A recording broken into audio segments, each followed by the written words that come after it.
Hi friends, this is Sai Dinesh. Welcome to our channel. Guys, ఎప్పుడెప్పుడా అని ఎదురు చూస్తున్నటువంటి కదిరిదేవులపల్లి తిరుపతి కదిరిదేవులపల్లి ప్యాసింజర్కి సంబంధించి అప్డేట్ అయితే రావడం జరిగింది ఇవాళ వీడియోలో. అలాగే ధర్మవరం మచిలీపట్నం ధర్మవరం ఎక్స్ప్రెస్ను అనంతపురం వరకు నడుపుతున్నట్టు రైల్వే శాఖ విడిచింది. వాటికి సంబంధించి ఈ వీడియోలో అయితే తెలుసుకుందాం. మన ఛానల్ ఎవరైతే మొదటిసారిగా చూస్తున్నారో వాళ్ళు సబ్స్క్రైబ్ అయితే చేసుకోండి. పక్కనే ఉన్న బెల్ ఐకాన్ని ట్యాప్ చేయండి. ఈ వీడియోని ప్రతి ఒక్కరికి షేర్ చేయండి.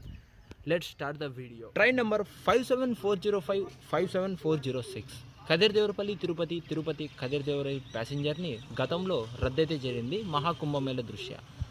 తాజాగా ఏప్రిల్ 1వ తారీఖు నుంచి ఈ రైలును ప్రారంభిస్తున్నట్టు రైల్వే శాఖ అయితే ప్రకటన జారీ చేసింది. వాటికి సంబంధించి ఫోటో కూడా మీరు చూసుకోవచ్చు. కాకపోతే ఈ ట్రైన్ని కదిరిదేవులపల్లి గుంతకల్ మధ్య రద్దయితే జరిగింది. సో ఏప్రిల్ 1వ తారీఖు నుంచి ఈ రైలు గుంతకల్ తిరుపతి గుంతకల్ మధ్య మాత్రమే ఈ రైలు అయితే నడవనున్నది.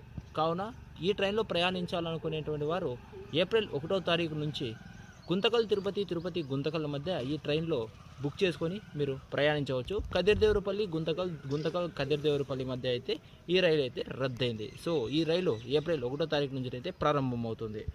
ఇక మచిలీపట్నం ధర్మవరం మచిలీపట్నం ట్రైన్ విషయానికి వస్తే ట్రైన్ నెంబర్ 17215 17216 గతంలో మార్చి నెల 20వ తారీఖు నుంచి 30వ తారీఖు మధ్య ధర్మవరం రైల్వే స్టేషన్లో జరుగుతున్నటువంటి ప్లాట్ఫామ్ రెనోవేషన్ కారణంగా ఈ ట్రైన్ని మార్చి 31వ తారీఖు వరకు అనంతపురం ధర్మవరం మధ్య అయితే రద్దయితే చేశారు. ఈ రైలు అనంతపురం నుంచినే ప్రారంభమవుతుంది.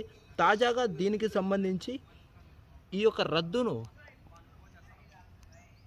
మే 1వ తారీఖు వరకు రద్దును పొడిగిస్తూ ఈ మేరకు రైల్వే శాఖ అయితే ప్రకటించింది. సో మచిలీపట్నం ధర్మవరం మచిలీపట్నం ఎక్స్ప్రెస్ రైలు మే 1వ తారీఖు వరకు అనంతపురం ధర్మవరం మధ్య రద్దు అయితే అవుతుంది.